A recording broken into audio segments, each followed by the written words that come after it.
La vie du parti, les nouvelles structures mises en place par le président Henri Konan Bédié, le bureau politique du 29 septembre 2022, les mesures annoncées par le chef de l'État le 6 août dernier, les questions brûlantes de l'actualité nationale et internationale. Telles étaient les questions auxquelles le porte-parole du PDCI-RDA, Bredoumi Soumaïla, assisté des vice-présidents du PDCI-RDA, du directeur de cabinet du président Henri Konan Bédié et de quelques membres du secrétariat exécutif, a tenté de répondre au cours d'une conférence de presse le lundi 5 septembre 2022 à la maison du parti à Cocody. Bredoumi Soumaïla, dans son propos liminaire, a passé au peigne fin l'actualité nationale et internationale. Mais avant, le porte-parole du parti a fait un bilan des activités du parti depuis la mise en place de nouvelles structures. Conformément au communiqué en date du 30 août 2022, je voudrais vous confirmer que ce bureau politique se déroulera effectivement le 29 septembre 2022 à Daoukro. Pour rappel, la dernière réunion du bureau politique s'est tenue sur 2 jours, les 4 et 5 juin 2020, pour respecter les mesures sanitaires édictées par le gouvernement. Les participants à ces séances ont été subdivisés en groupes programmés sur des passages successifs. Au cours de la réunion de ce bureau politique du 29 septembre 2022, le président du parti livrera un discours d'orientation inspiré des rapports d'activité du secrétaire exécutif et ceux des comités et cellules nouvellement mis en place. Cette adresse du président donnera une nouvelle vision du PDCI-RDA ainsi que le dispositif pour l'organisation du 13e congrès de notre parti. Cette séance du bureau politique se tient dans un contexte post-réorganisation du dispositif politique du parti par son président. Notons qu'avant la mise en place des nouveaux organes, le secrétariat exécutif était le seul instrument de mise en œuvre des orientations du président. Il servait cumulativement des structures de propositions de stratégies adaptatives entre deux bureaux politiques. Le secrétariat exécutif pouvait par ailleurs se saisir du suivi de l'exécution des actions dont certaines étaient mises en œuvre par ses propres soins. Cette situation faisait du secrétariat exécutif le levier unique pour l'élaboration et la mise en œuvre de la politique du parti. Depuis la décision du président Bédié de repartir plus largement son pouvoir, tout en assumant naturellement seul la responsabilité, d'autres organes ont vu le jour, comme l'autorisent les statuts et règlements intérieurs en vigueur du PDCI-RDA. Les missions du secrétariat exécutif ont été recentrées sur les actions de terrain, notamment la mobilisation, la sensibilisation et l'élargissement de notre base électorale. Ce contexte nouveau impose au président du parti une autre approche dans l'organisation et le déroulement de l'organe de décision que représente le bureau politique. Par ailleurs, le président du parti a donné une dimension plus collective et inclusive avec la responsabilisation des jeunes cadres, hommes et femmes, afin que le parti bénéficie de leur expertise. Suite à cette répartition des tâches, le président du parti a pris 2 actes majeurs pour l'organisation du bureau politique du 29 septembre 2022. Le premier est une note de service qui instruit tous les nouveaux organes et le secrétariat exécutif à lui fournir leur rapport d'activité afin qu'il s'en inspire pour son discours d'orientation. Le deuxième acte est la mise en place d'un comité de pilotage. Ce comité de pilotage regroupe tous les premiers responsables des nouveaux organes mis en place, ainsi que le secrétariat exécutif en chef. Les personnalités des premiers rangs du parti font également partie de ce comité de pilotage. Un fait remarquablement nouveau, ce comité prend en compte les représentants de nos élus dans les 2 chambres du Parlement. Comme on le constate, l'organisation de ce bureau politique se déroule dans un cadre très inclusif. C'est cette dimension nouvelle qui mérite d'être comprise. Le président Henri Konan Bédié veut s'appuyer sur les compétences de tous les cadres valables du PDCI-RDA et qui sont légion. Il ne veut point en exclure. Bredoumi Soumaïla s'est également prononcé sur les élections municipales et sénatoriales partielles du 3 septembre dernier. C'est un fait que nous avons appris tous ensemble. Bodo Kouro est dans le V-Baoulé, donc un de nos et qui vient de tomber. Nous allons analyser, nous analysons déjà proprement, mais Première chose, vous avez vu qu'il y a eu une très faible mobilisation. Le taux de participation est très faible. Et je pense que la sensibilisation des élections partielles dans nos zones n'a pas eu la même ampleur que les élections générales. Les parents, il faut leur comprendre que c'était un prolongement des élections générales et non un fait insolite. Il y a aussi le fait que nous, au PDCI RDA, on n'a peut-être pas pris suffisamment la mesure de l'importance, peut-être dormant un peu sur nos lauriers dans nos choses. Et il y a aussi, il faut être honnête, un vocabulaire assez mensonger et dérivé de nos adversaires. Quand on va dans une région et qu'on a un forage qui est réparé, on dit non, c'est parce que vous êtes RHDP qu'on a réparé, les autres de l'autre côté, vous n'êtes pas RHDP, on ne répare pas. Quand on a un tel langage dans une république, c'est assez déplorable et c'est assez, disons, nauséeux. Parce que une pompe, avant d'être réparée, a été construite.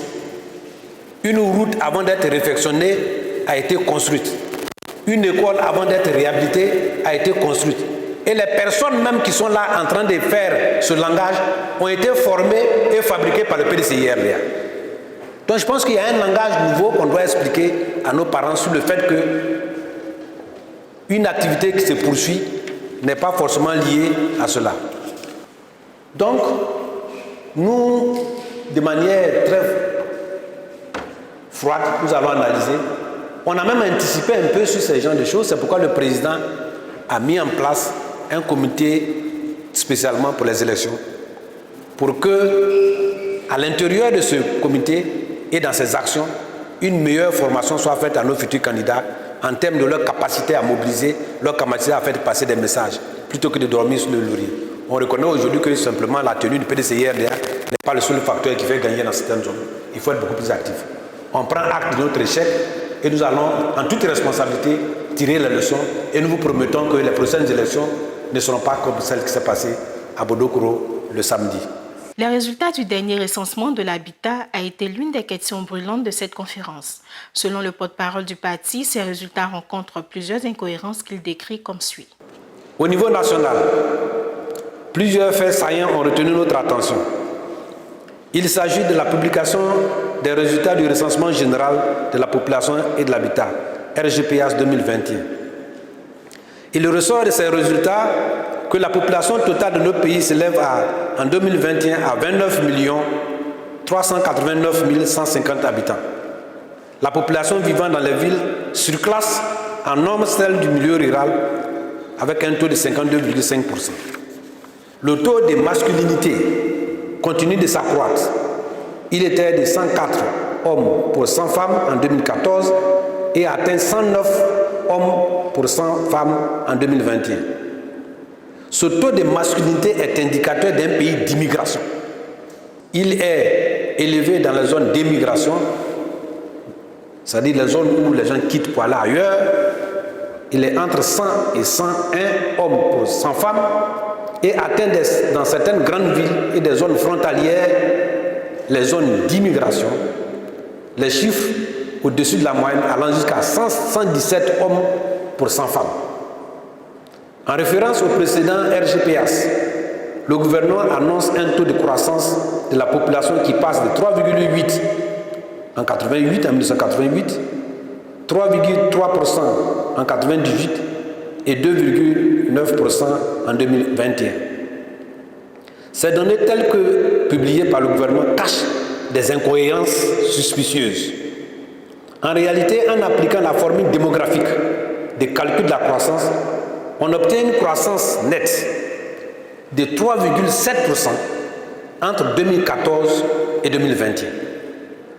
En effet, ce taux est en rupture avec la dynamique de notre population dont la tendance est à un taux de croissance dégressif depuis 1988.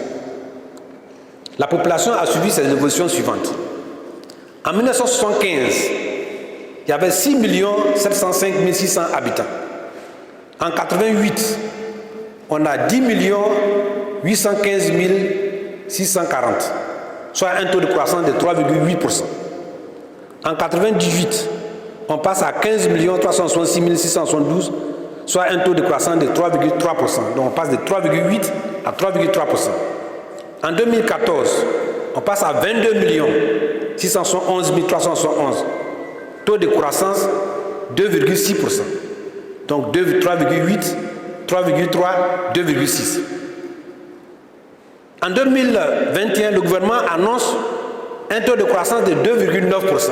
C'est-à-dire que de 2,6, au lieu de descendre, on arrive à 2,9. Mais en réalité, c'est 3,7%. Ce dernier chiffre de croissance que le gouvernement veut cacher aux Ivoiriens, en calculant le taux de croissance entre 1998 et 2021, au lieu de 2014 et 2021, il est clair qu'aucun facteur objectif ne peut expliquer cette croissance exceptionnelle en 2014 et 2021. La Côte d'Ivoire est en transition démographique. Donc cette croissance exceptionnelle ne s'explique que par un gonflement volontaire de la population. Pour arriver à un taux de 2,9%, comme je l'ai dit, le calcul a été effectué sur les données de 1998 et 2021 au lieu de 2014 et 2021. Quel est donc le motif de ces données? Cela se retrouve dans la volonté des autorités de faire un basculement des inscrits au RHDPS sur la liste électorale. Rappelons que les données obtenues au RGPS sont déclaratives et non identitaires. La liste électorale est l'aboutissement de l'opération d'identification qui est différente du recensement. Le PDCI-RDA s'oppose et va s'opposer vigoureusement à ce basculement qui dissimule des intentions de fraude sur la liste électorale. C'est une des raisons pour lesquelles notre parti appelle à un audit de cette liste. Tout refus des autorités ne fera que confirmer nos suspicions et augmentera les risques d'incertitude sur les élections à venir. La demande d'un audit de la liste électorale fait partie des propositions pour les élections transparentes et apaisées soumises au chef de l'État par le président du PDCI-RDA au cours de la rencontre à 3 du 14 juillet 2022. Les conflits à base communautaire, les violences physiques et verbales récurrentes observées dans certaines localités, la question des 49 soldats détenus au Mali, le commerce illicite des terres, l'orpaillage clandestin sont autant de problèmes sociaux que le PDCI-RDA a mis à nu lors de cette conférence de presse. Des violences dans notre pays. Le second élément au niveau des faits marquants est la persistance de la violence dans la vie quotidienne de nos concitoyens. À cet effet, l'actualité est marquée par le commando invisible qui sévit actuellement dans le nord-est de nos pays. Vous en avez entendu parler. Les conflits communautaires qui demeurent résilients. On peut citer le cas d'Odiéné le 13 juillet 2022, de Ndoussi qui a récidivé en l'espace de 2 semaines le 13 août dernier. D'autres conflits à base communautaire ont éclaté à Abongwa, dans le Moronou, et Sifié, dans le Horodougou. La presse a fait également écho des conflits dans l'ouest du pays. Toutes ces violences sont indicatrices de la fragilité de la paix et de la cohésion sociale. On assiste à des escalades d'affrontements sans que les autorités ne prennent la mesure et les solutions idoines. Cela est très inquiétant pour l'avenir de notre nation. Le plus dramatique de tous ces cas de conflits, de violence, concerne les conflits devenus endémiques dans le milieu politique. Les dernières violences entre les militants du même bord politique lors des élections internes au RHDP le 23 juillet 2022 sont révélatrices d'un environnement loin d'être propice à des élections générales apaisées dans notre pays. Lors de ces élections internes au RHDP, on a enregistré des violences à Kouto, Touba, Waninou, Goïtafla, Konaïri et Sendege, pour ne citer que cela. Le scrutin a été reporté de peur de violences à Abouassou, Dabou, Koro, Waninou et Bouna. Les violences sont difficiles à comprendre dans une élection interne à un parti majeur sur les cités politiques. Selon les informations révélées par la presse, les protagonistes s'accusent de fraude et de trafic d'influence. À ces violences physiques s'ajoutent les violences verbales, quasi quotidiennes, par des politiciens qui, pour peu qu'il ait une occasion d'une activité à réaliser dans une zone, passent leur temps à distiller des injures injustifiées. Tout cela est déplorable. Certains partis politiques ont fait de la violence et de la fraude un mode opératoire. Exemptés de toute punition, leurs militants ont fait de ces pratiques un droit acquis. Il est plus urgent que les responsables de ces partis politiques, dont les militants se livrent à de tels actes, aient le courage de se joindre à nous pour désespérer de ces individus et les mettre en hors d'état de nuire, si tant est qu'ils ont encore un minimum de volonté d'adopter la démocratie comme mode d'accession et de gestion du pouvoir d'État. Ceux qui ont géré le pays comme le PDCI-RDA pendant 30 ans et ceux qui sont en train de gérer le pays avec le bénéfice justement du PDCI-RDA n'ont pas la même réaction. Pour nous au PDCI-RDA, le fait de ne pas en parler ne veut pas dire qu'on n'en préoccupe pas. On en parle, mais le problème est tellement sensible qu'on parle à voix basse et on s'adresse à des personnes qui sont concernées. Tous les rapports, nous sommes des fautistes. Et Oufoué a dit que la Côte d'Ivoire ne doit pas être un oasis dans le désert. Parce que si nous voulons être un oasis dans le désert, c'est le désert qui va nous étouffer. C'est pourquoi nous tenons beaucoup à nos rapports avec nos pays voisins qui sont nos frères. Et donc tout ce qui les concerne nous concerne. Mais en matière, dans de pareilles circonstances, le président Bédié m'a dit qu'il faut gérer avec discrétion. Cela ne vous suffit pas pour le problème du Mali. Avant-hier, le cabinet, je pense que c'est pas loin de ce qu'ils sont en train de vouloir faire. Merci beaucoup pour cela. Je pense que c'est ce qu'on peut dire pour le moment sur ça. Pour le cas de Pucelik Balé, nous ne nous intéressons pas. Vous avez vu que tout ce qui concerne les problèmes de vie des hommes, de la liberté des hommes, le PDCI se garde de faire du tapage et des déclarations tonitruantes. Le PDCI-RDA estime que son expérience doit servir à tous ceux qui sont au pouvoir, à tous ceux qui viendront. Et ces expériences sont à leur disposition. Donc nous agissons dans la discrétion, dans l'humilité et en diplomatie. Et son arrestation, d'après ce qu'on fait, n'est pas liée à la vie, à la liberté des hommes, pour lesquels nous nous battons, que le PDCI se bat. Donc je pense que son arrestation, comme le cas de Mali, font partie de la voie diplomatique, la voie de la sagesse que le PDCI adopte et qui fait que nous on ne se répand pas dans la presse et qu'on travaille en sourdise et ce qui est plus efficace et ce qui a été plus efficace. Vous savez, il y a des secteurs qui sont des secteurs de souveraineté du chef de l'État. La défense, la monnaie et les affaires étrangères. Ce sont des secteurs de souveraineté. On élit un président de la République, il gère ces secteurs, on le juge au résultat. Il ne faut pas te dire, nous ne pouvons pas. C'est lui qui a la souveraineté de ce domaine-là. Et nous qui avons géré le pouvoir, nous sommes conscients de cela. Quand il y a eu les otages américains en Iran, Jimmy Carter était au pouvoir. On approchait les élections et il a voulu faire le forcing pour les récupérer. Ça a été une catastrophe, il a perdu les élections. Cependant, face à ce tableau sombre dépeint par le porte-parole du parti, Brédoumi Soumaïla, l'espoir est encore permis avec le PDCI-RDA. Le PDCI est en marche. La marche du PDCI vers la cession au pouvoir est inexorable et nous allons continuer. C'est vrai que nous aurons des couacs, des difficultés, mais nous sommes déterminés. Nous sommes d'autant plus déterminés que nous demandons la transparence dans les élections. Et la transparence passe par une bonne identification, des bonnes structures de l'électoral et surtout, minimiser les fraudes. Pour cela, nous nous organisons et le prochain bureau politique est une étape.